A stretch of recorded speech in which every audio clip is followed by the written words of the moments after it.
Phone tapping tsunami Telangana నుంచి ఏపీకి వచ్చి రాజకీయాలను కలిచిపారేస్తోంది.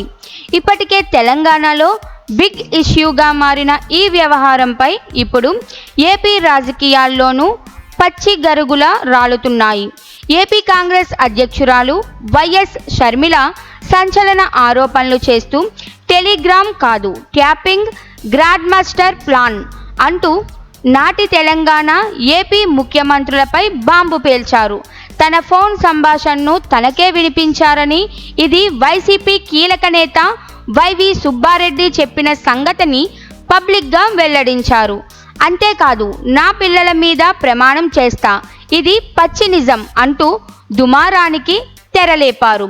ఇక ఒకటే, షర్మిల అయితే వదిలేసేవారు కావచ్చు, కానీ అధికార ఎమ్మెల్యే కోటంరెడ్డి కూడా తన ఫోన్ ట్యాప్ అయిందని ఆధారాలతో సహా ఇప్పటికే బయటపెట్టినట్టు చెబుతూ ఇది బాగానే పరదా తీస్తోందనిపిస్తోంది. ఏపీలో ఇదే పరిస్థితి ఉంటే పలువురు నేతలు జైలు గదుల్లోకి వెళ్లడం ఖాయమని హెచ్చరించారు.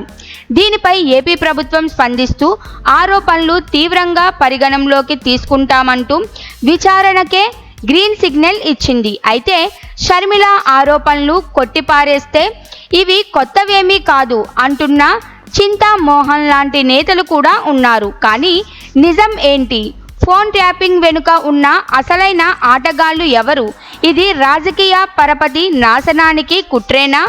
తేలాల్సిన సమయం ఆసన్నమైంది.